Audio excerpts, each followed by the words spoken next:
giving you the real from A to Z surrounding the Dallas Cowboys. News, updates, rumors, transactions, takes, and more.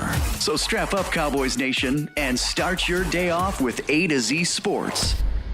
Live with Will Steele. 3, 2, 1. Here we go.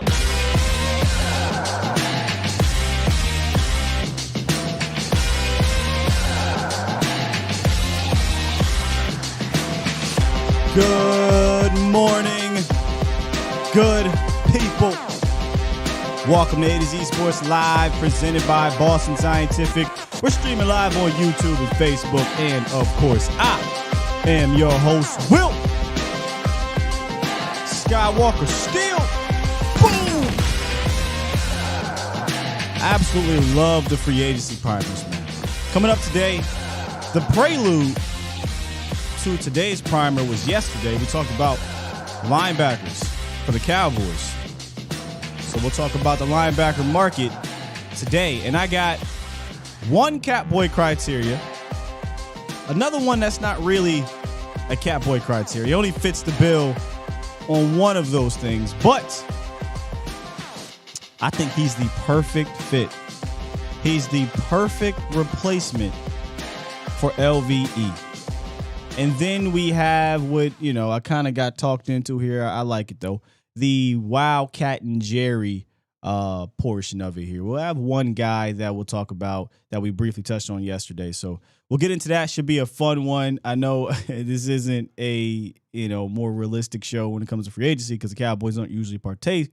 And Toxic said it right here. Going to be a depressing show.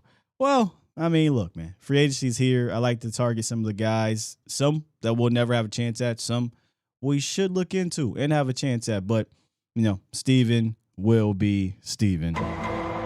Before we get into that, though, quick roundup. The news wire is going to be really slow until we get to the combine next week, where the Cowboys will be meeting with a whole lot of players. And they already began that process with some of the injured guys. And we'll talk about that particular player a little bit later. Actually, we'll talk about that here in a quick second in the roundup. Like I said, it'll be a quick roundup, and we'll jump right into the meat and potatoes. But what's good, Bomb Squad? Bomb Squad! Yo, Landlord in the building, right? I love how Landlord has the nefarious news now. Landlord, don't get rid of that. Keep that for as long as you're doing this, because it's unique, it's different, it's dope. I like it. Nefarious news, man. That's pretty. If you don't understand what the whole nefarious thing, you got to watch Landlord stream. So go watch Landlord stream when you get a chance.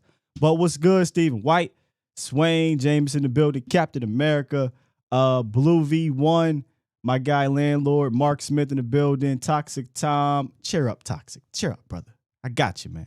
If you want to call in and vent, of course, you're always welcome to. 351-999-3787.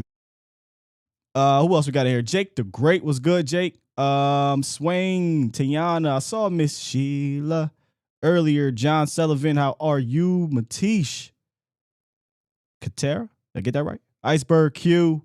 Who else we got up in here? Facebook. Where you at? There go Facebook. Jill over on Facebook. Alpha Mason and the many more looking like they're coming through as we speak. And if you miss it, of course, we run this thing back every day on the audio podcast platforms, Google, Spotify, Apple, everything.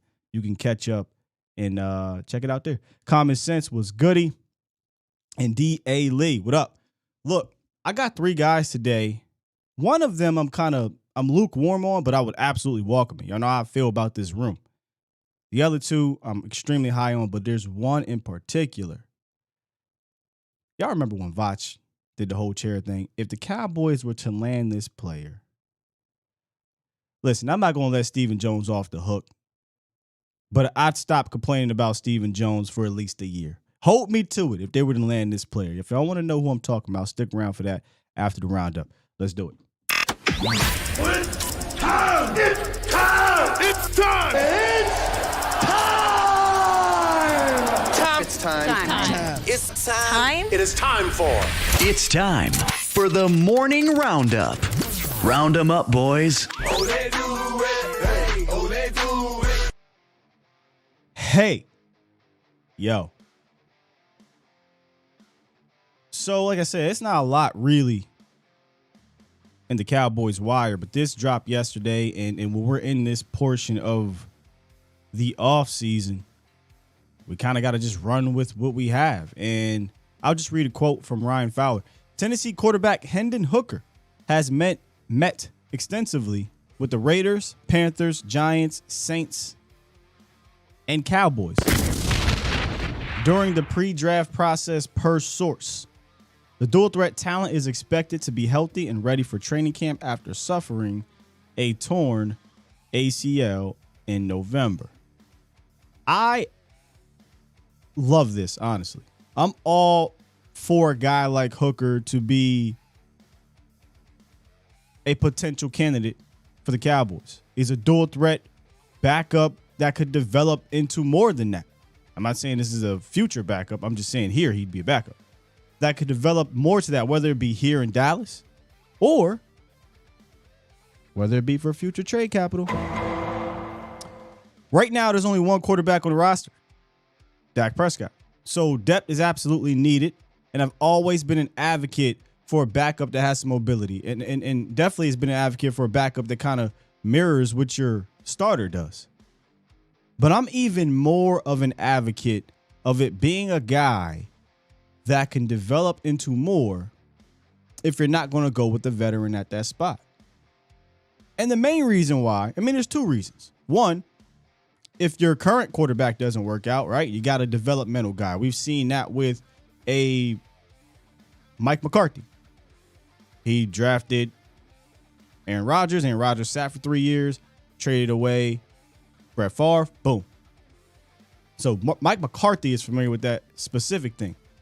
But the other reason is if you don't need to move on from your Q, but this guy maybe has played a few games because of injury, or maybe he's looked great in preseason and you're coming up on contract year, you can pull an Andy Reid. And Andy Reid, ever since I watched him do this all the way up to Alex Smith, I said, man, why don't more teams try this? Now, the Packers are notorious for doing this. They'll draft a guy, develop him, and he usually goes somewhere else to play, or they trade him, or they get comp pick.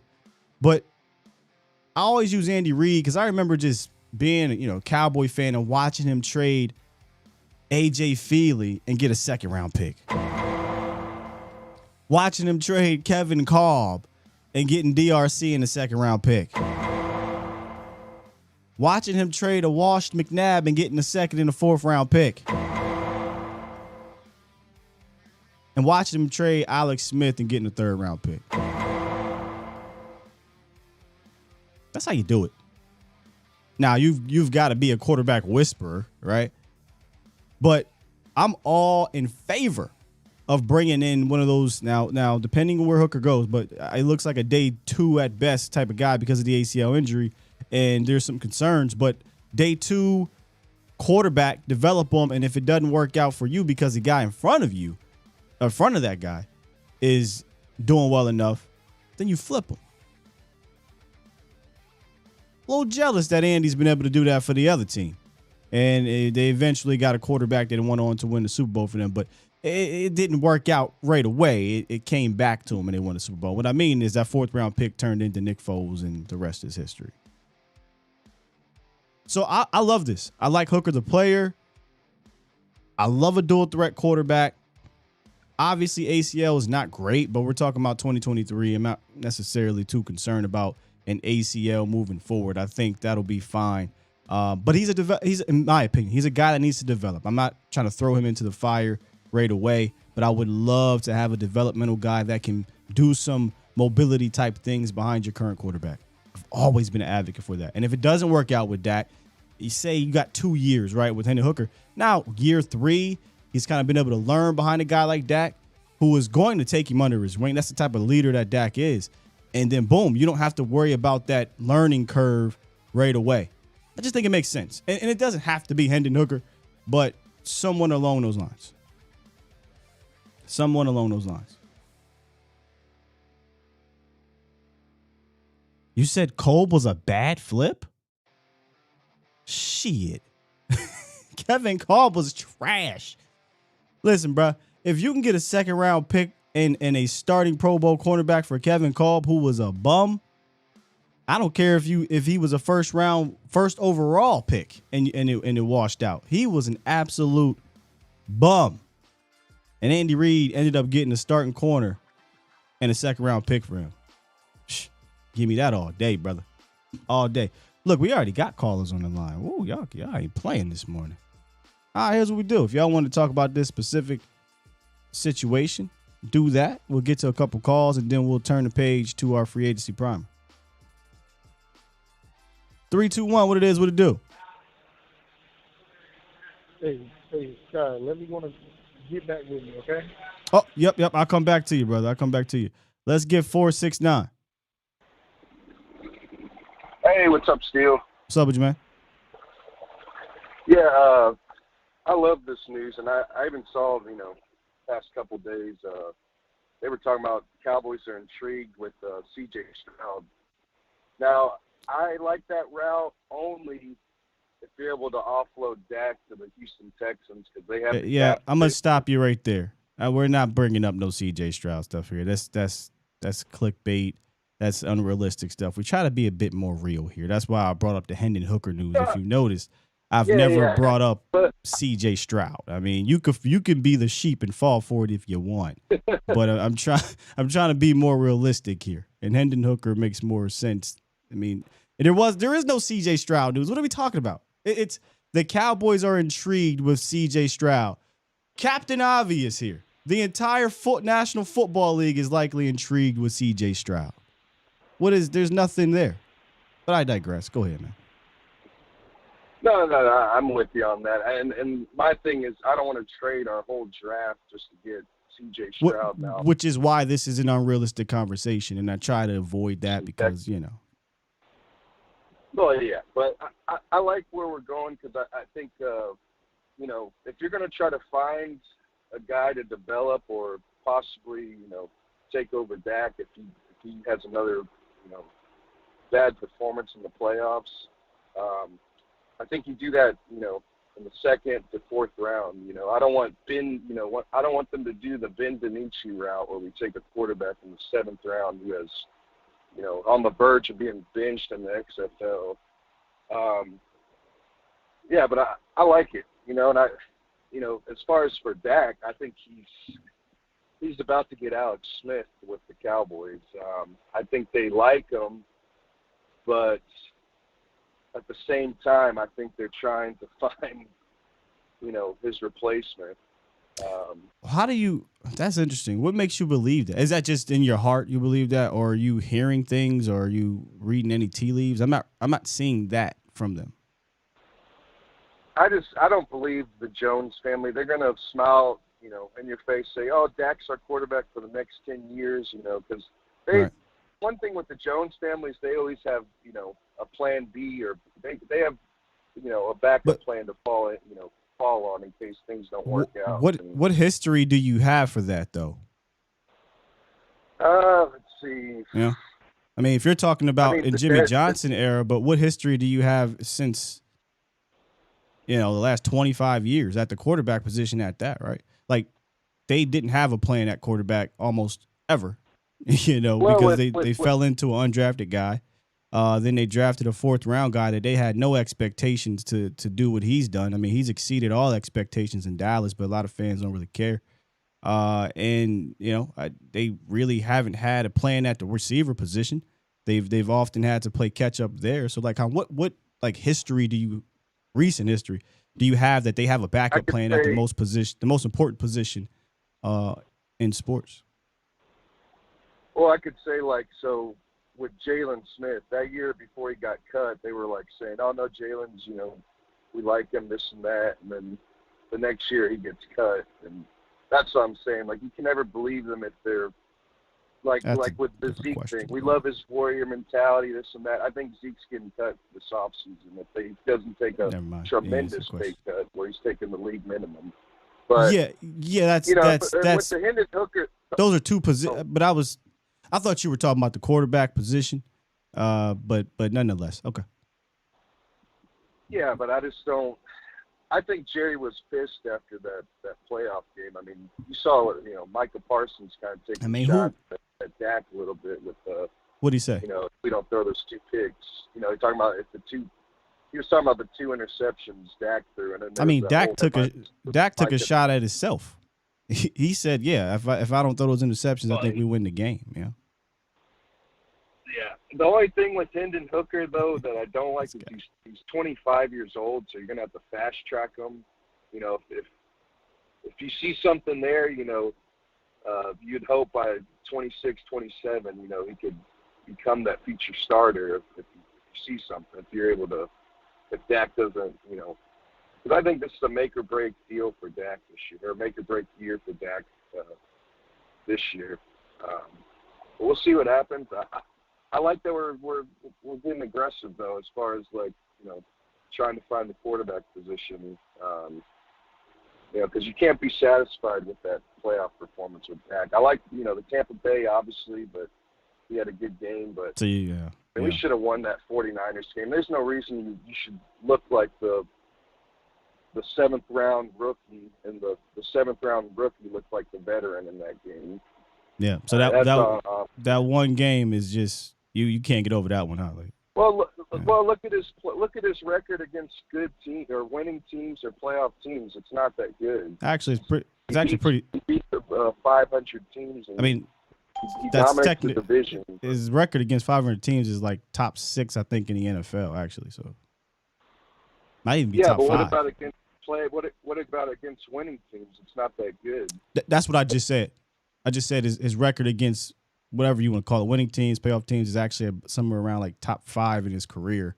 But there's only like 3 quarterbacks in the league that have an actual winning record against those teams. I think it's Lamar, Patrick, and maybe Russ. I think everybody else is out. It could be, but a lot of them are probably from his rookie year. I mean, the last 2 seasons, last year they beat one playoff team, and that was the Patriots into the season. This year, they beat a lot. Well, Cooper Rush beat. He beat 1. Or no, 2. The Bengals and Giants.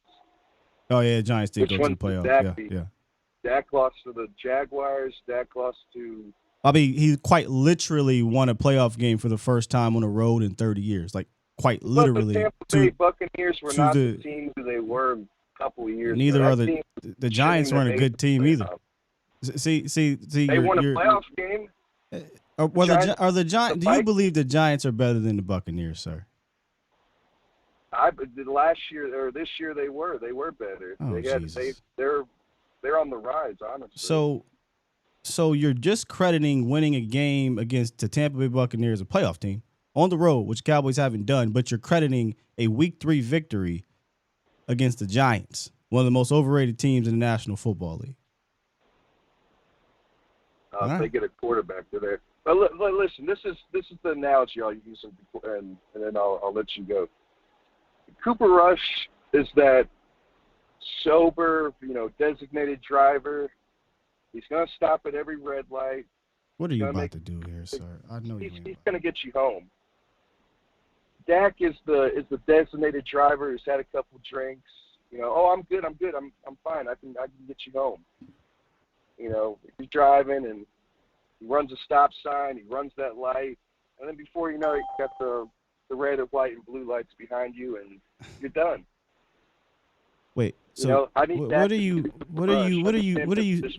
you saying you would rather have Cooper Rush as your franchise quarterback than Dak Prescott? If you're going to have this offense going forward, like I said, you don't even know what this offense is going to be. This isn't Kellen Moore anymore. Flat out, just forget the offenses. Forget the offenses, bro. I know how you feel about Dak Prescott, but now we're talking about quarterbacks in general.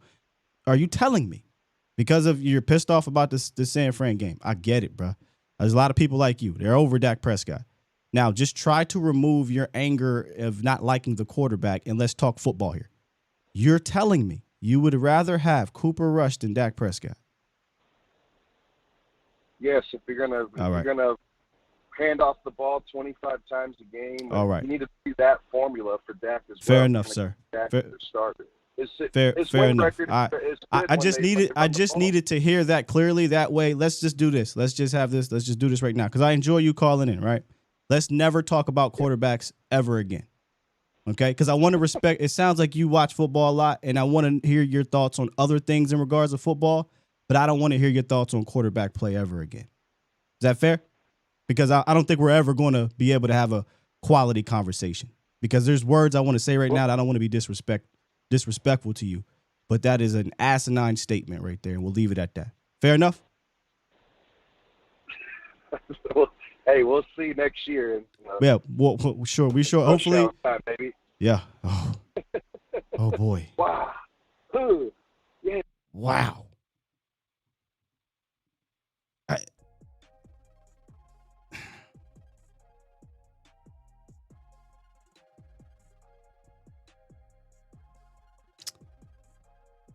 Man. Is this the same dude I had to ask, like, let me know how you really feel off air? Because, bruh, what are we doing? It's people like this that make this fan base get called certain things.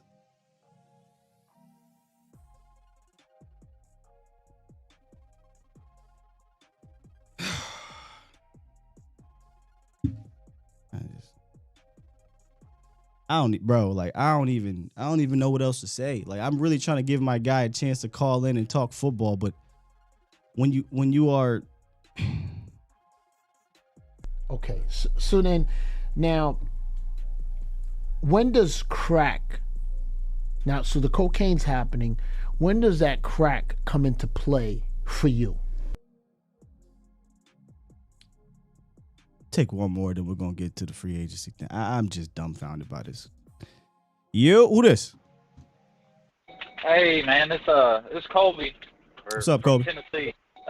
This is perfect. Look, so you watch Hendon Hooker a lot. Yeah, oh yeah. Look, I'm gonna be honest. Look, Hendon, he would be great to sit behind Dak for a little while. I'm not gonna say that he's gonna come in and immediately take over or anything like that. There's a lot that he needs to learn. But to be honest, I just got to jump. Kobe, you going in and out? There you go, Kobe. I turn it onto my speaker. Gotcha. My Bluetooth be acting up. I don't know why. But anyway, what I was saying, I'm gonna jump back to what that last caller, man. I do not understand, why all of a sudden, Dak Prescott has one bad year, and I say bad in the sense of interceptions, and right. It's like, everybody and their mama wants to cut the man's head off, and it's like, an offense is not just one player. Patrick Mahomes did what he did, not just because it was Patrick Mahomes out there. He didn't go out and win the Super Bowl by himself. There's a lot of players and key factors that come into play that create the success that is the Kansas City Chiefs. And that same thing can be replicated with the Cowboys and Dak Prescott. Everybody wants to act like it's all on him, but it's not. There are plenty of plays throughout the entire season where you would see Dak throw a hell of a good ball and Michael Gallup's ass would just fall back and not even go for it. He had a lot of poor wide receiver play the entire year, yet people just want to throw the blame on Dak like he's the target for your gunshots. It's not right, and I don't appreciate all the hate the dude's got. It's ridiculous, and to think that any quarterback, especially Cooper Rush, is going to come in and do better than Dak did. Y'all have lost your damn mind. I'm sorry. Love it. Come on, here's what I said this before, Kobe. It's one thing you want to get rid of Dak Prescott. But when you say stuff like rush hour and I'd rather have Cooper Rush, I can no longer take anything you have to say about quarterback position in the NFL seriously anymore. I can't. Those same people probably think Chicago should trade Fields and take Bryce Young at number one. It is ignorant to just throw away everything we've built for the hope that you could get something better. Hope. There you go. it is pure ignorance at its finest. I appreciate everything you do, man. I'll let you get, on with the show, but I just had to input my piece into that, man. It's ridiculous, and those are the fans that Stephen A. Smith are talking about.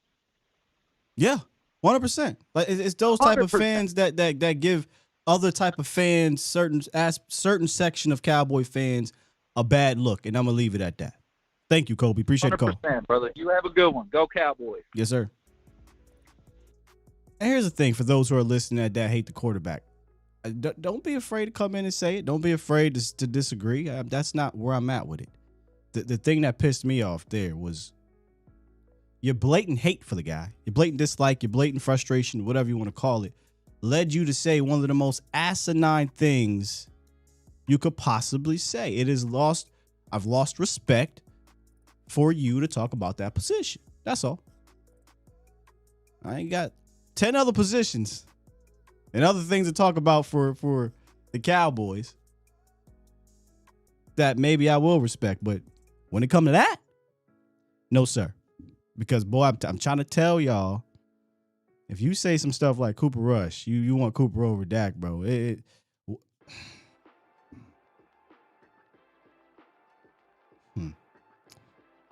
I could read between the lines. I ain't stupid. All right, 3, 2, 1. You was trying to get on here. You good now? Good. All right, cool. Hear a little bit of that, little alarms in the back. No, I was gonna say, man, listen. I know you won't say it, but listen, that first caller you had on, he is dumb as hell.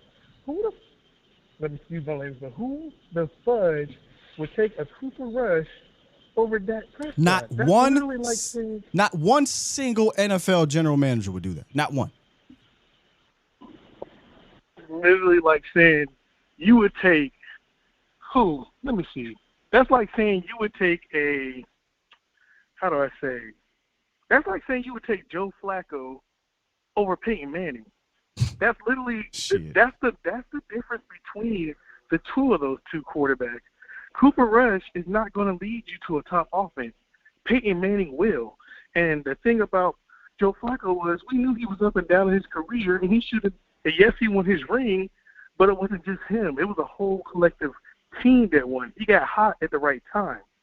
But at the same time, would you rather have someone who got hot at the right time for one time in their whole career, or would you rather have somebody who was consistently good? He wasn't even hot. Would you rather have somebody consistently good over the whole lapse of his career? Because we know the only thing that slowed down Peyton Manning was his neck injury. Had his neck injury not had happened, he probably would have played maybe a couple years before Tom retired. Payne was on a tear when he got into Denver. And then when his neck injury started going to servicing, he had to slow it down. So that's all I'm going to say about that. Mm-hmm. So my other thing I wanted to call in is regarding the wide receiver and cornerback position as far as via trade. Now, I know people are saying that they want to trade for quote-unquote D-Hop and stuff like that, but let me ask you your opinion. If you're the Cowboys, you have a choice. Would you rather trade your first-round pick to get a Jalen Ramsey, who's a bit younger? I think he's like 28 or something like that. Around or would you rather trade that? Yeah, but he's still performing at a high level, if I'm correct. Or would you rather trade for a D-Hop with that pick? Damn, that's a good question, bro. Because one cost is $25 million, which is Jalen Ramsey, but then you have the cap hit of $27 million with the DeAndre Hopkins. Well, the cap hits you probably just look at as a wash, right? They're both going to be expensive. At this point now, it's about what player will help you more. And just kind of thinking of this off the top, you don't have that. Well, I guess you could say CD. Damn, I mean, wait a minute. This is interesting, right? Because I'm just building this plane in the air. You could argue whichever one you don't pick, you have that type of guy on the other side, right? Like if you pick Jalen, you'd be like, I got me an all-pro corner in Diggs, so now I have 2 all-pro corners. If you pick D-Hop, you say, well, I got CeeDee Lamb, but if I bring in D-Hop, now I got 2 number 1 wide receivers. So It's really might be preference. And what do you think best helps your team? Do you think it's adding to a strength, which is your defense, or do you think it's helping out one of the more weaker positions outside of CeeDee Lamb, and that's wide receiver? I probably would lean towards receiver. And I like Jalen Ramsey opposite of Diggs. I think that'd be a fantastic duo. Sheesh. That's a tough question. So, and here's my rebuttal to that. I think that it would be best to get Jalen Ramsey. Okay. Because that would push more targets towards Diggs, which would give him more opportunities to make plays on the ball, because we know what he could do with the ball in his hands if he gets an interception. 6 times out of 10, he's going to probably take it to the house. My thing with the offense, I feel like this. I feel like if they solidify the offensive line, it won't be such an issue for people to be arguing for us to want to keep Dalton Schultz and everything because of his quote-unquote blocking and his ability to get open quick. If you can want to solidify the offensive line and give that more time, then you could going to afford to take a Jalen Hyatt and everything and give Dak that time, extra time to let him get open and stuff like that, or whoever the receiver might be. You know, you might want to sign a Parrish Campbell or a Cole Hardman, which I really would hope that we can want to try to get him. I feel like he can want to take the top off the defense. That guy is electric. Yeah, I mean, I'm all about fortifying the O-line for both the run and the pass game in general. That's going to help out everybody, right? Like, that's going to open up lanes for every back, which then open up the play action, which helps, you know, second and third level type receivers get open, right? And then your first receiver, CeeDee Lamb or whoever, become even better. So I'm all about fortifying the trenches every year. Okay, yes, sir. So I just wanted to go on a call in and put my 2 foot in, and don't listen to those Cowboy fans, y'all, who be like, oh, Cooper Rush. Those are just dudes who are fanboys of a quarterback who's not nowhere good as Dak. Dak is the quarterback we need. Not even close, Wait dude. to see what this new offense is going to look like. The new offense is going to look great, y'all.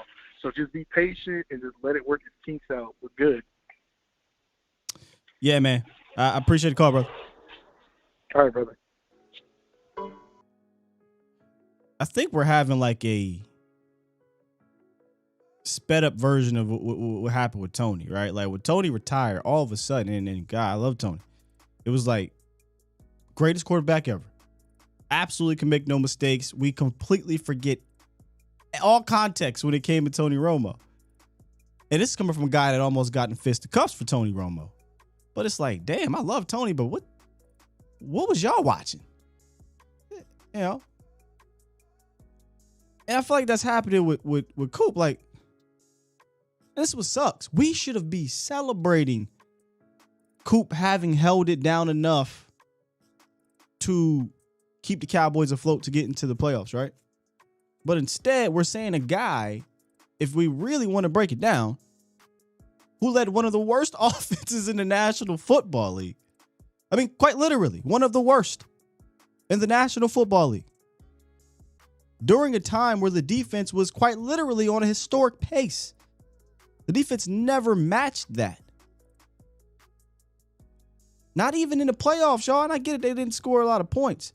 But it never matched that. Where they were getting multiple turnovers a game and tons of sacks per game, and it was just lights out. But why are we forgetting that?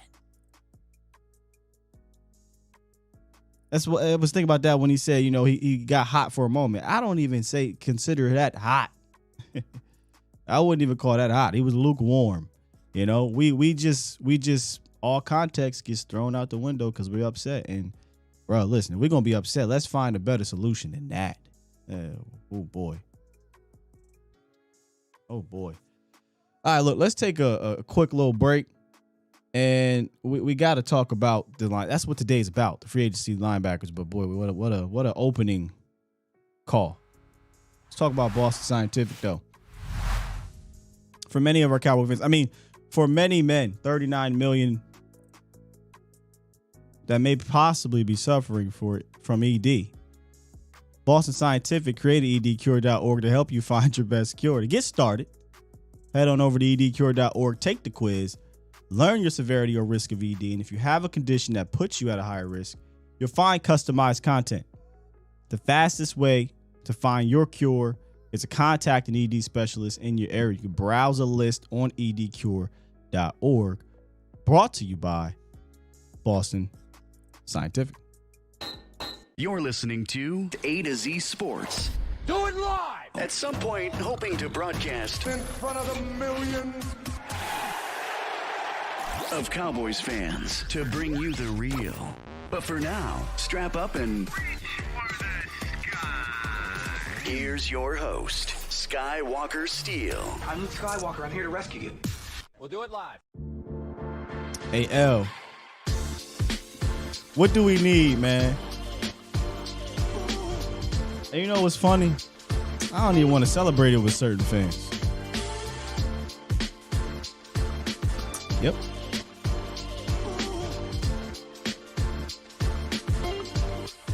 Don't do it. A damn win. All right, we got a few callers on the line. Hold tight. Let me get to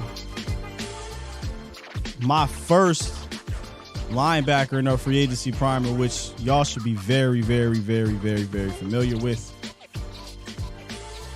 And that is one, Dion Jones.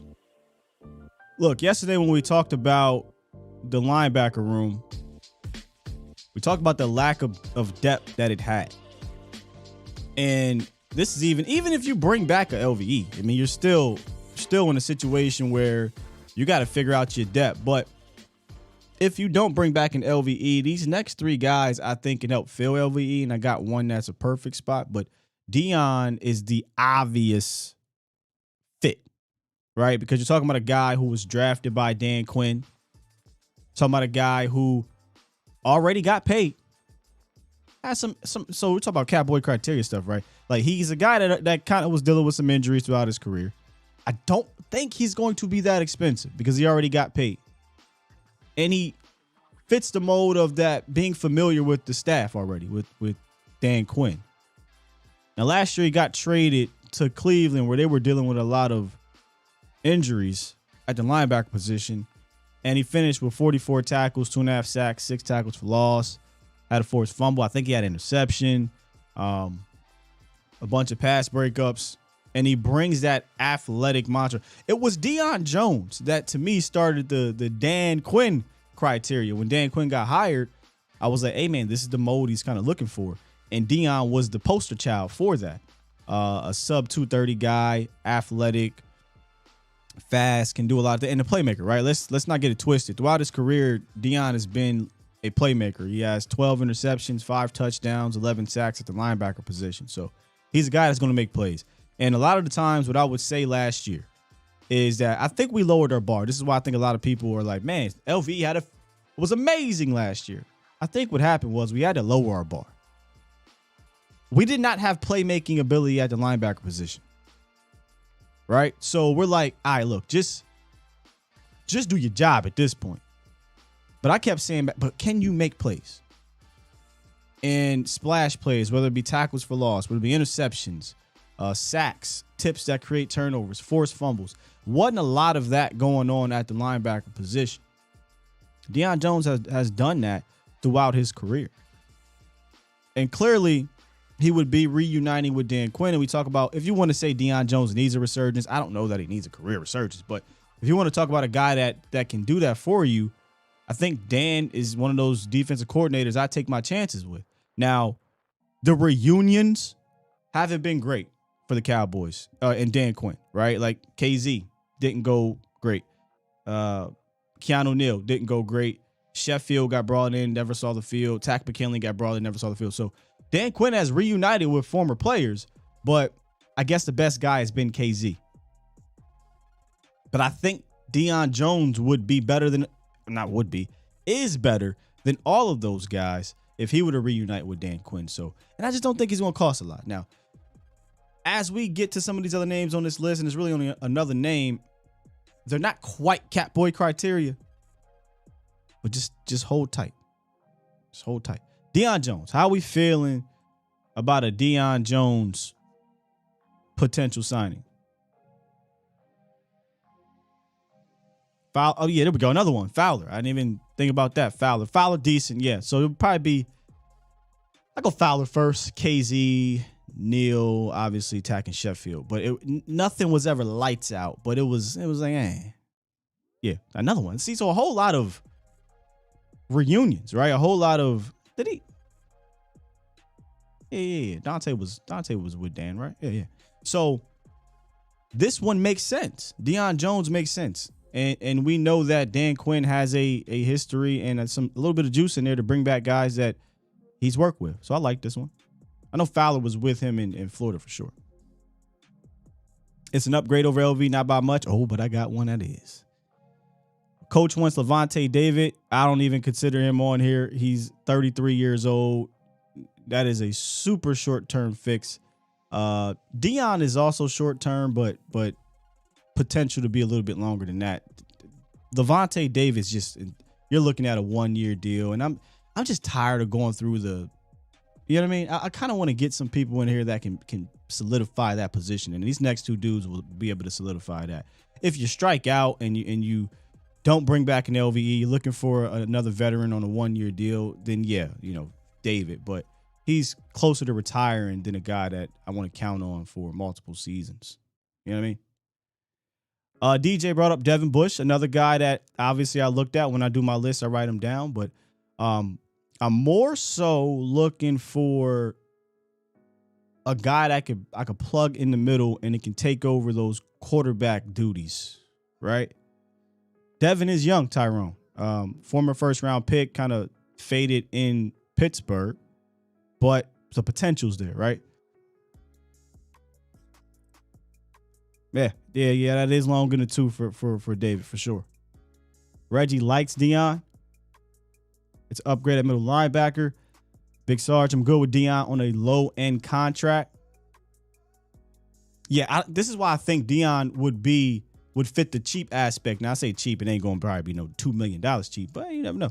Because he already got paid. He signed a 4-year, $57 million deal with Atlanta already. So I don't really see him getting another one of those contracts because as much as I like Dion, he's not that version of Dion anymore. That makes sense. He's not the uber one of them one type of guys. He's not the Roquan Smith. So those guys are going to get paid. I think Dion can be signed for a fairly fair deal. Not cheap, not expensive, but a fair deal that I think will help out your team. And not even on a 1-year deal. I think you can get Dion for multiple years without breaking the bank. So this one's a bit tough because I didn't go for the super cheap guys. I didn't go for the 1 years. I didn't go for the vet minimums. I was actually trying to find dudes that might have to pay a little bit, but these guys could be worth a possible upgrade at the position. So got Dion Jones as not number one, but the first target. Oh, but this second one I'll get to in a second. Let's talk to DJ, though, before we do that. What's good, DJ? Hey, good morning, Scott. How you doing, sir? I'm good, brother. How you? Oh, man, I wasn't even going to call in this morning but because I'm sick. I didn't know how my voice was going to come across. Yeah, I can hear you, man. I hope you get better. But, I mean, of course, they started early today. Didn't they? So, like, I just don't, I don't get, like, if you don't like Dak and you want somebody else, fine. But don't just sit there and say anybody. Like, people are saying just anybody but Dak, which I just don't get. Oh, brother, that's the crazy thing, right? There's certain positions and players you can anybody but you going to anybody but a top 10 quarterback? You out your rabbit. Go ahead. Man, and that's my thing there. Like, people think that, like, we either overvalue Dak, which we can on our side, right, because we like Dak. But then the undervalue side is just as extreme. You know, I would say it may be extreme to say that Dak is top 3, which I've said before, right?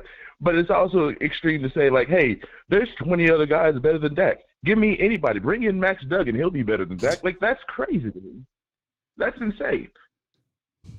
So, anyway, I digress. Well, I'll stay focused here this morning and get back on topic. Another name that I just threw in the chat right before you let me on was Quan Alexander. And I think I just like that whole era of former Tampa Bay Buccaneer guys. I don't know. Maybe that's why. Funny thing, DJ, were you here last year on the show? I've been around. I didn't call in as much, but yeah, I was around. He was a name that we brought up for Catboy criteria last year. Quan Alexander. Mm-hmm. Yep. I like him. I like him a lot. I don't know how much he's gonna, because they didn't have the market value button, right? I didn't have my little easy cheap button there. He ain't gonna cost you. Got to tell me how. But it won't be. It won't be. I think the whole thing is if they can get somebody for $6 to $8 million, then that's somebody that we can legitimately look at. What you prefer is, like you said, the quarterback in the middle, especially if you're moving on from LVE to do this. We're definitely going to need that because everybody else is young, and you saw what it was like when it was just Damone Clark trying to run that thing by him. Sure. So you need that experience to kind of balance everything off. That actually would push me away from Quan because I don't view Quan as a middle linebacker, right? I know it sounds funny because Dion Jones is not a big dude, but he's been man in the middle since he's been in the league, and he can be the quarterback on that defense. But Quan would not be bad depth, right? You still need depth. You're very young at the position. If you want to roll with the young guys, that's fine, but he wouldn't be bad depth on the outside if you're not ready to roll with a Jabril Cox. You're not ready to roll with a Devin Harper. But if I'm looking for a middle dude, I probably would pass on Quan. And he would definitely be cheap because you want to talk about a hurt guy. That's a super hurt guy. Yeah.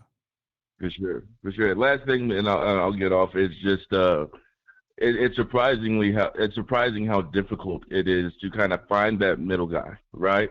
Because we see all these guys who are good athletes and good linebackers and all that kind of stuff, but to find a guy like you said that can run the middle, there's very few guys that can actually do that and have done that effectively. So that might be one of the few times that Stephen Jones and how they look at things might be valuable, because they're not just going to run out and get the most expensive guy who's the best athlete. So it may be a silver lining there as far as their tactics and the way they look at it, because they're going to be looking for somebody like that. Or at least Dan Quinn, with the pool he has, will be like, hey, this is my list, go get one of them. Hopefully, again, that feels like that's what he's been doing. So let's keep it going. Indeed. Hey, appreciate the call, DJ. Yes, sir. Iceberg, I've said this many times. I understand the frustration. I mean, a lot of people in here can attest to that. I welcome people saying, okay, they want to move on, but let's talk real solutions, right? That's not my problem. I don't care. Half of this fan base don't like to do it. I mean, this is normal. I totally get it. I understand Cowboy fans' frustration. I deal with Toxic Tom every day, right? But it's when you now what, right? Let's have the next conversation. If the next conversation is that, I can't really have a real conversation with you. That's all. I can't have a real conversation with you, Iceberg. We did a whole entire show dedicated on having real conversations about what's next. In the middle of the fire, by the way. Not too many people wanted to talk about that in the middle of right after that happened. I digress. Let's get to number 2 on my list. And this one here, man, one of the most underrated linebackers in the game that I think would be a chef's kiss of a fit here in Dallas in the middle. And that is one David Long Jr. out of Tennessee. Now, this one is once you hit a price, you're like, that ain't Catboy criteria. Hear me out, okay? I caught wind of David Long in the offseason because of the Titans, right? They are our parent company, Nashville. We hired a film guy.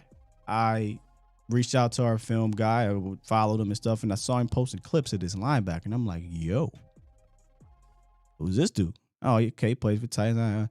Then the season comes along, and you see these write-ups, and you watch some games, and I'm like, man, this dude is everywhere. Absolutely everywhere. You're talking about a quick, decisive striker. A guy who can do the quarterback things for you. He's a sideline player, but he's a downhill menace at the same damn time. One of the statistics, tackle stats are tackle stats. And I always say, well, let me dig deeper into the tackle stats. Look at this dude, man. He's an absolute animal. A lot of people say, well, LVE had all these tackles. One of the things I always say was, go look at his average tackle depth, right? His depth of tackle is the worst in the league, quite literally. Of all qualifying linebackers, LVE ranks last in the league. So, like, tackles, I don't care about. Tell me how many splash plays you're making. How many tackles for loss are you getting? Forced fumbles are you creating? Stops. Where's your average tackle depth? David Long has a staggering 1.1. What do you mean, Sky? When he makes a tackle, the average is 1.1 yards past the line of scrimmage, y'all, which is by far the best in the National Football League. He sees it, he goes, he can disengage for a little dude, he can make blockers miss. He was one of the most integral parts of the Titans being one of the better run defense in the National Football League. He can also blitz. He can also get home or create some pressure. And like I said earlier, this was really his first year. And I thought he showed that he could be a guy that could be the quarterback of that defense. Now, well, Sky, this sounds too damn good to be true. I mean, he can't possibly be a Cowboy criteria. The only thing that really qualifies as a Cowboy criteria, man, is that he finished the season on IR. And over the last 2 seasons, he's struggled with soft tissue injuries, right? He's only played 22 out of 34 games. Now, I don't normally advocate for going 10 toes down, putting everything in for a guy that's missed some games like that. But sometimes you got to risk it, no biscuit. I would risk it for David Long Jr. His projected contract per PFF, though, is probably something that is not welcoming for Stephen Catboy Jones, and that is 4 years, averaging out to about over $13 million per year. Again, kind of falls in that Jalen Smith, maybe PTSD. Don't want to pay an off-ball linebacker, but I'm just saying this kid is so good, and he doesn't have a lot of snaps on him. I think he's one of the most underrated linebackers in the league. Just flat out, he can do everything for you. Look, we got so frustrated with LVE and the linebackers not attacking downhill. Just watch this.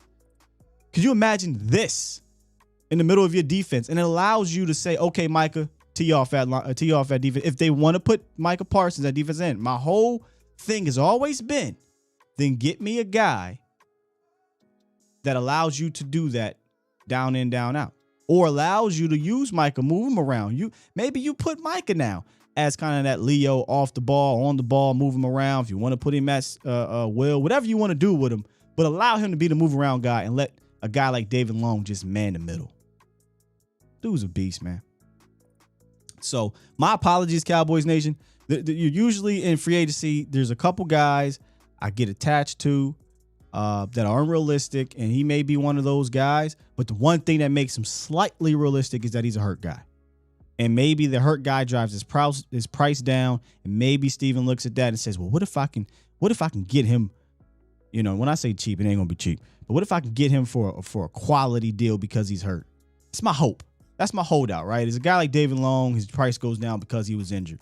I want him to get the money personally, but for the Cowboys, I know that's not the case, so he'd have to take a discount. But he would, without a doubt, be the best linebacker on your team, and I personally think would be a guy that would help elevate the defense. And that's hard to do. This is already a good defense, and I think he'd help elevate it. So David Long Jr., Cowboys Nation, yay or nay? It should be an emphatic yay. But anyone that doesn't want a David Long Jr., let me know why. He's a good cover guy. He's a guy that, and that's one thing I want to put here. He's a guy that can do the cover things for you that LVE did, which is play zone, drop back into the Tampa 2. He does that well. He can probably run, if not better. He just doesn't have the size as LVE. LVE's size can help make up for him being a step below, right? That length. We saw it happen in a couple games this year where, a guy might have a step, but his length, he's 6'5". David Long is not 6'5". But he can do the Tampa 2 things that can drop back. So I'm just saying, brother, David Long Jr. is one of them ones to me. Did I sell you? Show this to Catboy. All right, I got a couple super chats. I'm gonna try to get to some of these right now, so we're not doing too many at the end. Coach Marv, since I got him up right now, super chat says love David Long, like TJ Edwards. TJ Edwards is a guy from Philly. Like Levante David, Super Bowl experience, down here linebacker, much needed. Yeah, all solid names for sure. You know, all names that, I mean, if you were to sign them, I would be happy with. No doubt about it. But I ain't gonna lie to you, David Long Jr. is my favorite. Shoot, he might be my favorite defensive free agent, period, right now. Toxic dropped one earlier. Super chat. Said using drinking and driving to compare people, just wow. Yo, I mean, I ain't even, that's another thing. I ain't even bring up that. The comparison was kind of crazy, but whatever. Super chat. And Common Sense Lab says, Sky, what you want, just say what you want, just bleep the words. Growth. I don't want to be the Stephen A, you know, always yelling and screaming. Now my emotions gets the best of me sometimes, but I'm not trying to do that. I did learn a trick. I just press the mute button and do the yelling and screaming, but nah. When it's that asinine, it's like, well, for what? What am I going to get super, super worked up for? I mean, come on, what are you talking about? David Long Jr., I'm sold. Adriana sold. David sold. Catboy going to start talking about pie. Absolutely, he will. Steve Hopkins said, I'll take him. Brian said, I'll take him. Stephen White says, elevate the bench. Are you saying he elevates the bench, or are you saying elevate the depth? Not quite sure. Reggie said, yep, don't know about 13 mil. That's the problem we run into, is that if he is going to get 13 million on the market, you're likely not going to land here in Dallas, man. But we did a project last year where we said, be the GM, right? Be the GM, build your team. And if I was spending a little bit of money, there's two positions I would not mind grabbing some dudes at, man. And it's to fortify that middle of the defense. Defensive tackle, linebacker. If we're talking about defensively. Offensively, I mean, let's be honest, it's just a receiver position. But there is a track to do an all-in type of, offseason that doesn't require a whole lot. They're going to sell it to you that it's impossible. But there's a track to do it. It's just a matter of if Dallas ever wants to do that. I mean, and this year, honestly, I don't think it's going to take a whole lot, but that's just me. Let's get to 561. You are live. What it is, what it do? Yo, Skywalking on the haters. What up, though? Hey, man, chilling, man. You know, hey, Jake the Great, for y'all don't know. Hey, I want to say something, man. I'm happy to see what y'all did yesterday as a YouTube community. Y'all smelled the cheese and y'all called it out, because, you know what I'm saying, you guys are the future. When I say you guys, I mean all y'all the collective. You guys are the new media. And people are tired of clickbaiting. People are tired of all that, come here because I know this person. Nah, you guys are the new media. You guys are there. Y'all sitting at camp, spending y'all money, spending y'all time behind the computer, giving us the real deal. You know what I'm saying? I don't like when I see that no bullshit. You don't sell no dope. You know bro. I don't mean to interrupt you, but I had a conversation about the bullish thing. There's an underlining situation with that's inappropriate, but I'll leave it at that. It's inappropriate because it's like dirty shots at you guys. Oh, y'all the beat. Nah, I don't like that though. But we ain't gonna go on to that. I hope I don't ruin it by saying I'm gonna leave that alone. We'll move on to your topic, you know. Yep. But as far as your linebackers, I hope I don't ruin it. This is probably your top one. But I love Tremaine Edmonds out of Buffalo. If we couldn't re-sign LVE, I think he would be like the perfect fit because he has like good length, speed, and I feel like he's kind of like downhill. I liked him ever since the draft though, but I did eat a little bit of that LVE cheese towards the end of the season just because how he finished off. You know, like, what do you think about Tremaine Edmonds out of Buffalo? Segway Jones, Jake the Great. Let's just go ahead and hit up Tremaine Edmonds right now when I get off the phone, all right? All right, man. Great show. Keep doing your thing, dog. Appreciate you. Read my mind. Let's just jump right into it then, since we talking Tremaine Edmonds. That is our Wildcat and Jerry free agent target. Now, appreciate y'all, and this is why I say I don't say I learn things from y'all, or I gain ideas and things like that from y'all by conversation. Last time we did the free agent segment, it was definitely depressing because we talked about so many low tier guys. It was like, well, let's just have a little fun with it. This is completely unrealistic, but we're calling it the Wildcat and Jerry portion. And Tremaine Edmonds 100% fits the Wildcat and Jerry portion, meaning he's actually not the guy I say is the perfect fit. I like David Long Jr., and that's me being biased. But technically, he is one of the most ideal fits to replace an LVE. He is just a more souped up, athletic LVE from a size standpoint in regards to 6'5", 250 pounds, and can do all of the things that LVE does, but much better. And he comes downhill much better. You see that hit right there.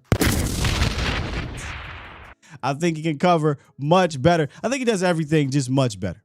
He's a freak, okay? And guys like him that have the Pro Bowl success, that have the on-field success, they not coming cheap. All right, he's going to cost about $17.5 million per PFF. So 100% likely a guy that won't be here. But we're talking about Wildcat and Jerry. If he elected to forget about the cat and you want to go get one of those backers to replace LVE, you're right, Jake.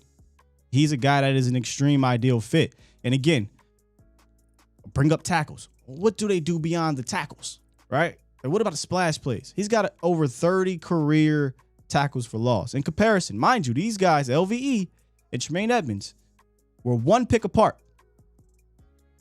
He has over 30 career tackles for loss. LVE has 12.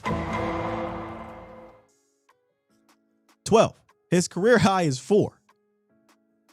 Think about it for a second. He's had 4 tackles for loss in the last 2 seasons. And he has 12 in his career. So when people talk about this amazing year that LVE had, I think it's because we've lowered our standards. Not because he's one of the best linebackers in the league or not even one of the better linebackers in the league. He's a serviceable guy. And if you're not going to go get one of them ones, I guess it doesn't hurt to have a serviceable guy. But I'm looking to upgrade. And let's just be honest. Tremaine's a guy that, likely won't be on the Cowboys' radar. But if you got him, upgrade is an understatement. He's a playmaker. He's been man in the middle. He can play the quarterback position. He can make the splash plays. And he'll bring some attitude to your defense. So if Wildcat and Jerry got a chance to spend his money again, I bet you look right at Tremaine Edmonds. That might piss off a lot of people that don't like to pay the off-ball linebackers, right? You don't want to pay a David Long, don't want to pay a Tremaine Edmonds. Listen, at some point, I'm okay with risking it again. Now, I ain't saying risk it like the Giants in 2016, but I am okay with risking paying a couple dollars to a couple dudes, and let's see what happens here. And Tremaine will be a fantastic addition. This dude is a freak. Absolute freak. Dro said that just made me sad. Yeah, this is the portion where we start highlighting the rest of the league, and you be like, and that's the thing, right? One thing that makes you realize, hey man, let me get back here. It ain't that sweet over here. Is when you start looking around the league, you start studying, and sometimes that happens when we used to do our matchups. You start looking at other players through our matchups throughout the season. But when you get to the free agent aspect, you start seeing some of these other free agents. We kind of get stuck in, oh my God, we got to bring back LVE. When you're like, wait, why? There are a handful of dudes out here that you could replace him with fairly easily. I mean, we're not talking about making a bunch of trades. So, just my thoughts on it, man. Just my thoughts on it. How we feeling about Tremaine? I mean, I ain't gotta ask you how we feeling about Tremaine Edmonds. I know how y'all feeling about Tremaine Edmonds. And we're talking about free agents right now, Iceberg, not linebackers in the draft. Like there's shows for that. We've talked about that on Vacha's show. In fact, we talked about Drew Sanders a ton. I don't know if you watch our show over there, but head on over to Vacha Lombardi Live around about 3 Central. We've talked about Drew plenty. And he's one of our favorite players. Would love to have him. But we're talking about free agents. I would love to get one of these three guys. 602, how you feeling about these potential free agent targets, man? What's up, Scott? What's up with you? Man, chilling. It's your boy DP Johnson from Arizona again. Oh, I already know DP. You on a train for these dudes. Oh, yeah. You know, I had actually threw in the chat before a boy came on and spilled the beans on my pick about Tremaine. So I'm definitely big on that train there. I was a little shocked, though, to hear you say PFF had his value at 17. The Sport Track got him listed at 11. At 11, yeah. It's a pretty significant difference there. But I tend to lean towards more of the PFF one because if you look at his resume, I feel like he's going to get closer to the top of the market value than the middle. Right. Well, I hear that. Well, one thing I had thought about that made me decide to call in today, the simple fact that I understand most of us have been conditioned and have zero expectation of Steven signing anything other than a Macy's free agent anyway. Yeah. But I was thinking about it the other day. You know, I used to be pretty good at math, man. And again, I was basing it off of what I saw on Sport Rack. You know, they said $11 million for a 4-year deal was what he was up for. $11 million a year is what you're saying. Yeah, $11 million a year. Yeah. You know what I mean? That's $44 million. Well, just doing quick math, because I know Stephen Jones ain't going to do it. If you gave that dude a 4-year, $44 million contract, you give him an $18 million bonus up front, drops his first year cap down to $2 million, spread out over the rest of the contract, that's $8 million a year. It's not that hard to sign these dudes. Listen, I think that's an absolute steal. If you get Tremaine Edmonds for 4 years, $11 million, I think his agent needs to be fired. Well, I'm just simply saying, like I said, we if 11 is too expensive, but all you got to do is give him a bonus that covers his first year and a portion of his second year, and you can spread it out across down to 8. It's not that hard to find. There is gymnastics you can do. I mean, that's what we're talking about here. Like there's gymnastics that can happen.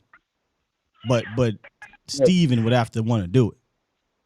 Yeah. Now, I do want to say I like that dude David Long you brought up because I was looking at him too. I do like me some David Long. But Tremaine is definitely my guy. I had a big want for Tremaine when he was coming out of the draft, and it looks like Buffalo is choosing some of the big contracts that they already have, and so they might not be able to sign him. I would say, Steven, man, offer that boy that 11.44 with the 18 up front and see if he'll jump on it, because that gives us, like you said, a young quarterback for our linebacker core and our defense. And I really do believe that it'll help accelerate our linebacker core getting better as a group. To have a veteran who's the same caliber of athlete as those guys, Tremaine definitely fits that bill. Hell yeah, he does. I mean, and now it sounds crazy, but he kind of fits this new mode of Dan Quinn backers, where he kind of likes the longer guys, the bigger guys, but they still got to be athletic. And Tremaine's a 6'5", 250-pound freak. Yeah. And folks forget, kind of like how we use Mike all over the place. When that dude was in college, he played a lot of safety too. You know what I mean? He played up on the line. He's all over the place. So that just gives us another chess piece. Indeed, brother. Indeed. Yeah, but that's all I got, Scott. I just seen you was talking linebackers, and I wanted to put my little bit in about Tremaine, but y'all brought him up right before you brought me up, so I can't feel too spectacular about it. I'm glad to hear that you with it, though. Yes, sir. Yes, sir. He's the Wildcat and Jerry one. He's the one where I understand, it's not likely, and I understand it's kind of, it goes against the whole off-ball linebacker thing, but if it were to happen, I don't think you should be upset because the dude is a beast. Well, anybody who wants to sit up and complain about paying an off-ball linebacker, I just would pose this question to them. Like right now, Last couple of years, the defense has been the strong point of this team. Well, when's the last time y'all ever heard of a championship caliber defense that wasn't led by an alpha linebacker? I can dig it.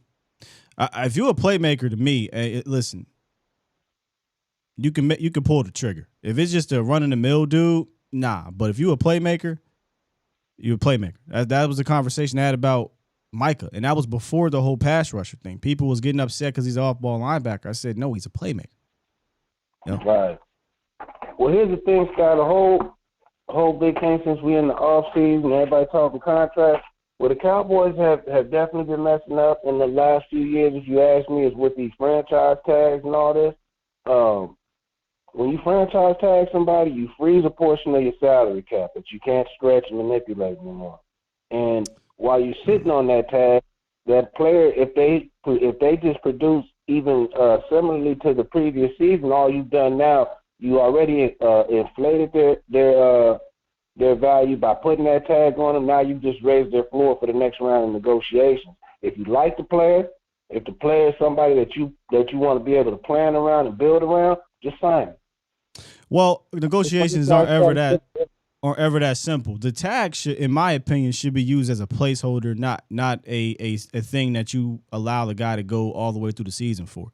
Like, using a tag on a tight end is goofy to me. That's just ridiculous. Like, you knew you weren't going to sign him long term.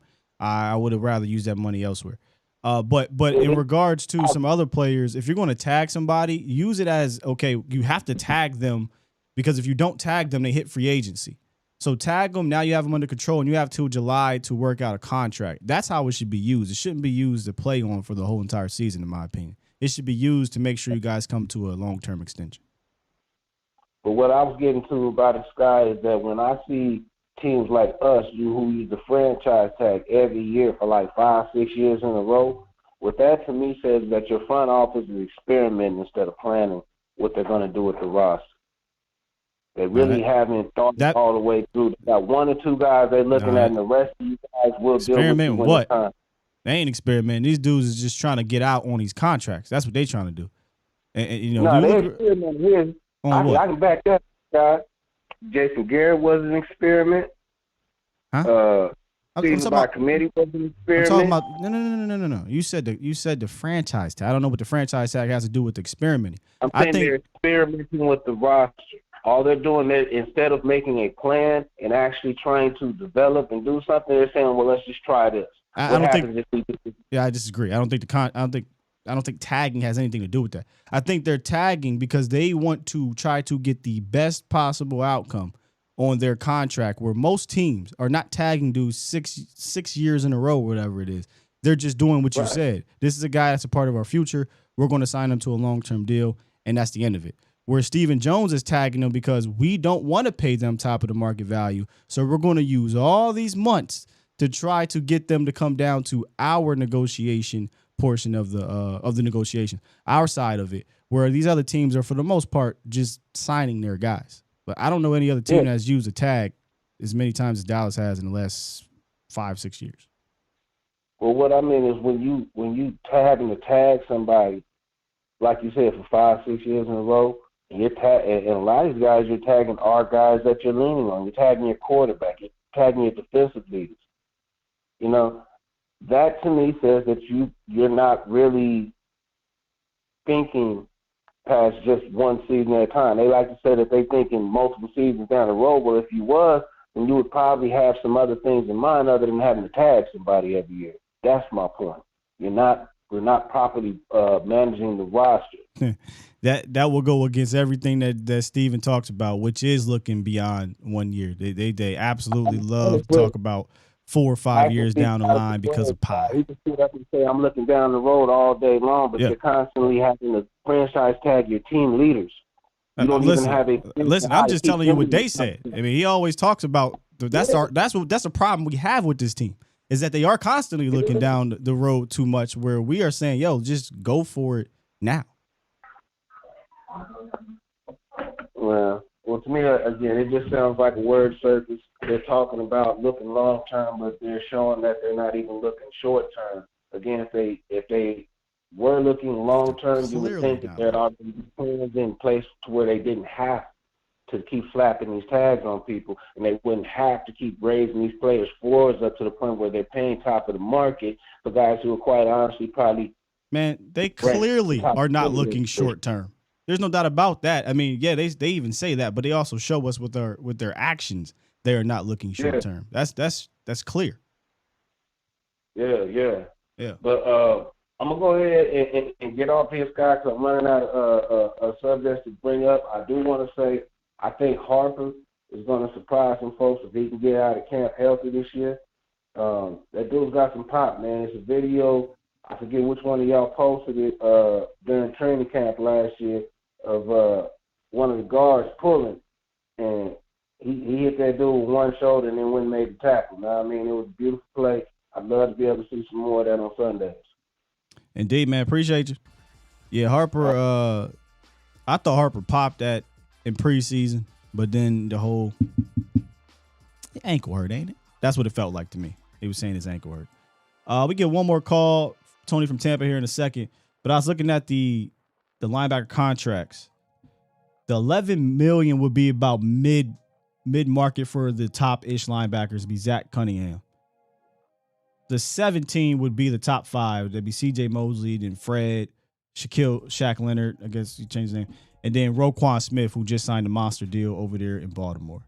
And I saw that Jay said, was I the one who was talking about the paying off on linebackers? I don't know if I said that, because that would go against what I was talking about with Foye Oluokwan, a dude who I wanted last year. I was willing to pay Foye Oluokwan to come in here. I'm willing to pay Beast. I'm willing to pay Bobby Wagner. If you a beast, I'm willing to pay you. I'll go against the conventional wisdom of paying off ball linebackers. Like that was just my thought process.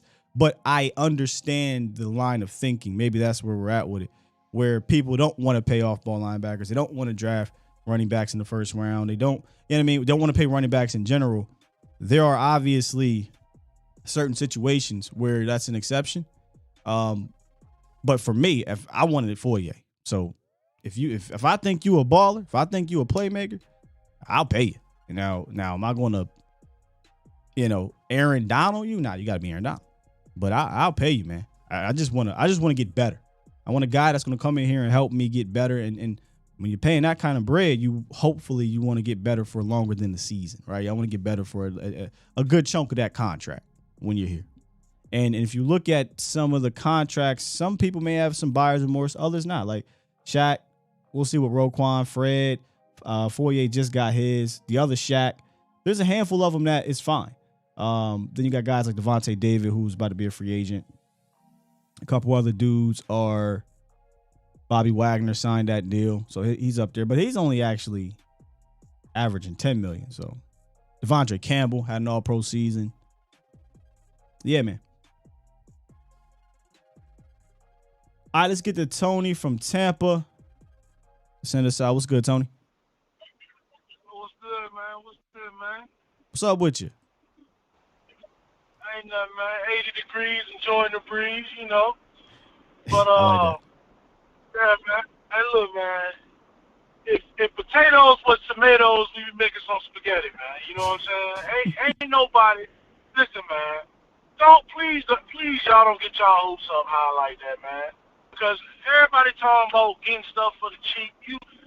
When we won our championships, man, we went out and got all-ball linebacker Ken Norton. We went out there and got, Dion. We went out there and got Charles Haley from the 49ers.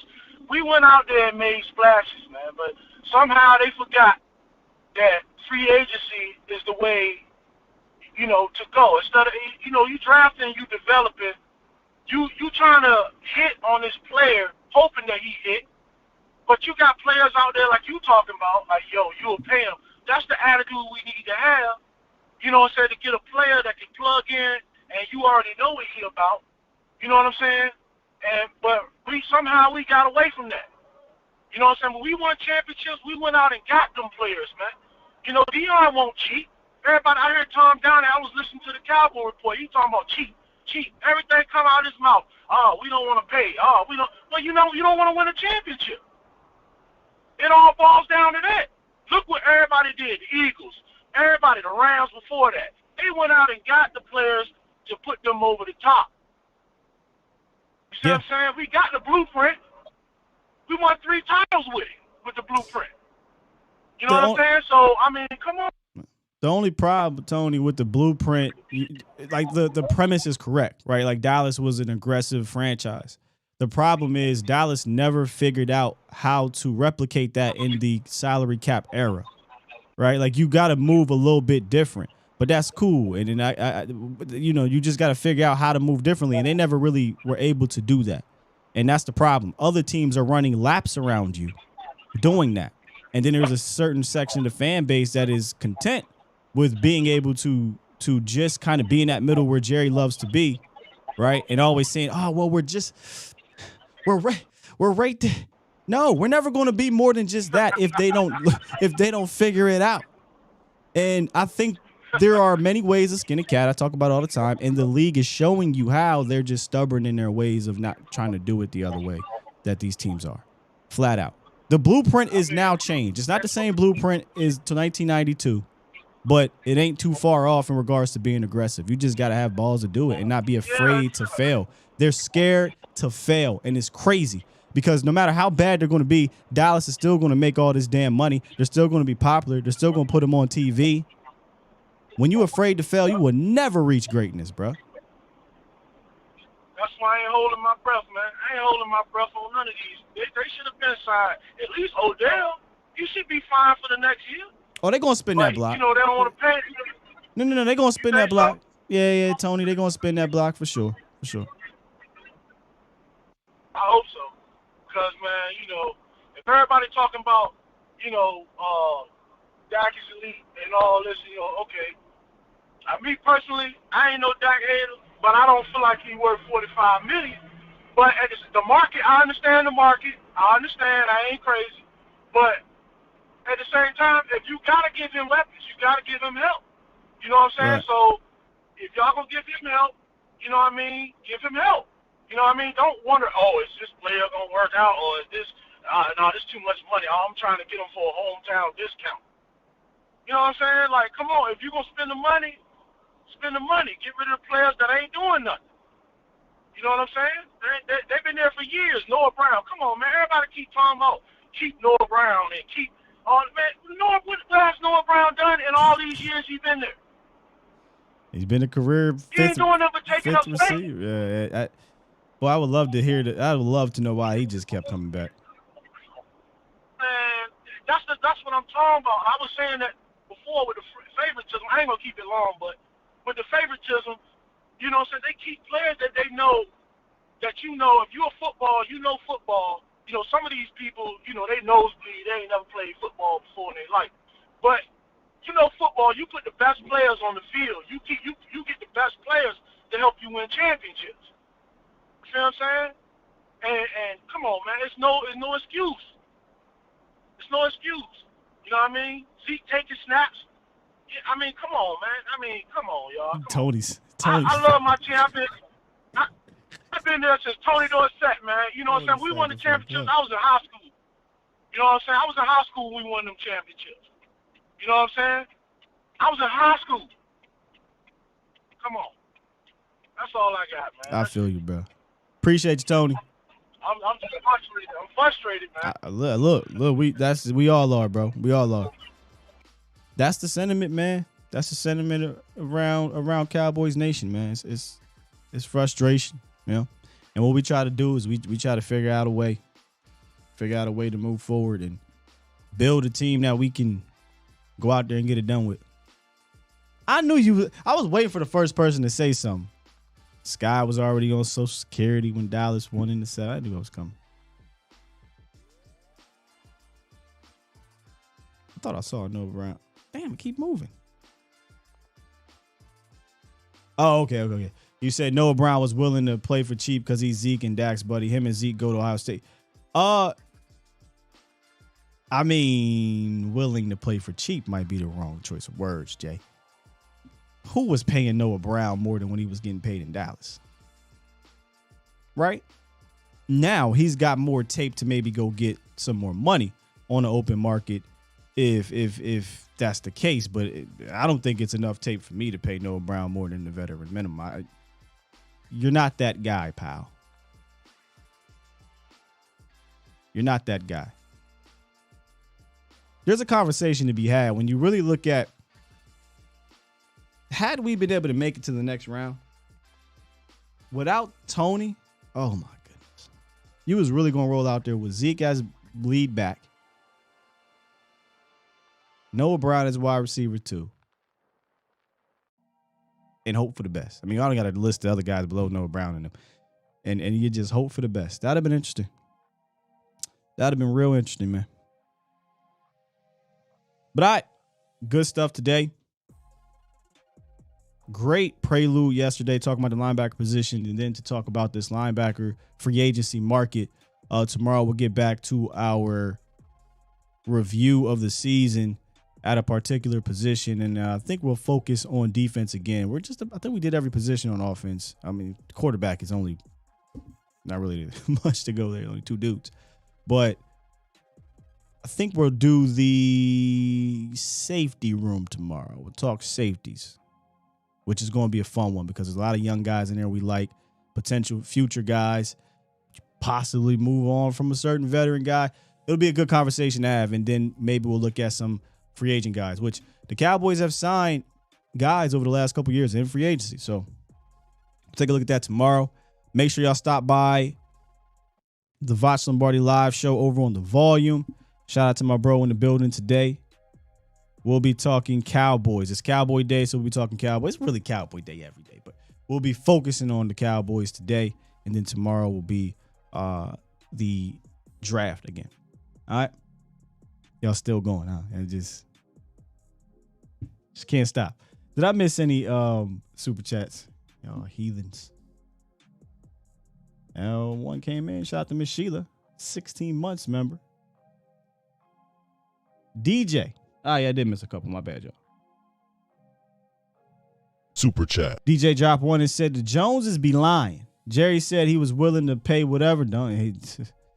Whatever he needs to pay to win the Super Bowl during training camp, then proceeds to do nothing in free agency or in the trade market. Just lying.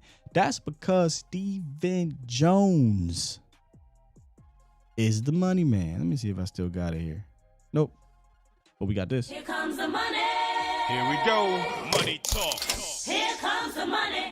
I said this like 4 years. Jerry's a figurehead now. Jerry, he's the closer when they want a big free agent, right? If they're really trying to get a guy. Ain't happened in a while. But Jerry don't make these football decisions no more, man. He likes to feel like he does. So he talks to Stephen Jones is the guy. Stephen Jones is your general manager. Nobody wants to say it, but he's the general manager. King Element. Super chat. Drop one said, what's a free agent and rookie combo you'd be more intrigued with? Edmonds and Cansey from Pitt, or Payne and Drew Sanders from Arkansas? I go Payne and Sanders. I know the Cansey kid, and I think that's what we'll be talking about. Did you already talk about him, Voch? I'm not sure. If you didn't, go check out on Patreon. I just look at it. Look, I know he's a beast, undersized interior guy that can get upfield, explosive dude. I get it, man, but maybe this is me holding on to Osa. I feel like we got a guy that's undersized, 3-tech interior dude that can do some things, and you pair him next to a Deron Payne, I think you got something nice there. And then I like Drew. I think Drew is a guy that could plug right there for LVE and do some of those middle linebacker things. I think he's an explosive athlete, can rush the passer, diagnose as well. So I'm going to go with Payne and Sanders over Edwards and Cansey, because with Cansey, I kind of get a repetitive thing. With Payne and Sanders, I don't repeat anything, if that makes sense. So y'all watched him yesterday. Okay. Maybe that's why King brought him up, because the Bull's nice, but I will go with Payne and Sanders. Good question. And I already got Marv, so we cool. Who gonna be our kicker? We'll see. I'm gonna get back to because we're about to get into those dog days, right? I'm gonna get back to our mailbag too. I like doing the mailbag segment. Maybe we'll do that Friday. But we'll get back to the mailbag segment here in the off season and continue to get questions like that brought onto the show. All right, with that said, tune in later on the Volume, Voch Lombardi Live, and then Mo will be on again A to Z Sports Primetime. And make sure y'all check out A2ZSportsDallas.com. We're going to be revamping the website here in a couple weeks. Stuff is about to kick off, man. Stuff is really about to kick off. And Thursday, I will be down tomorrow. Is that tomorrow? Damn, that is tomorrow. Tomorrow, I will be down at Hattie B's Chicken in the morning. We'll be doing the morning show. They got a little promotion going on there. We'll talk about tomorrow. Make sure y'all come down all day. It's their birthday down here in Dallas. So check us out. Hattie B's in the morning for the A to Z Sports Morning Show.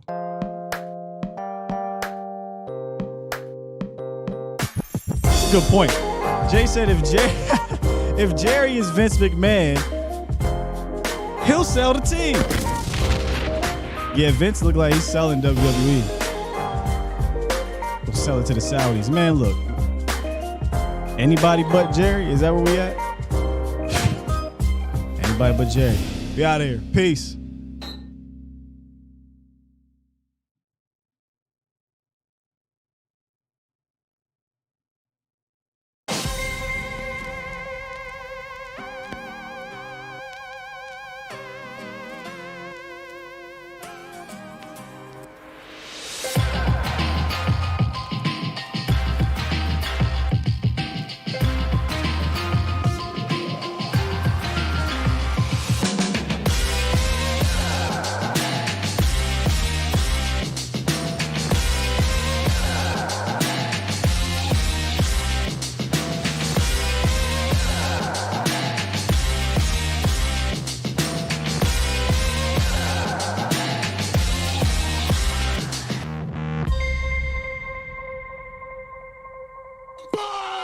Squad!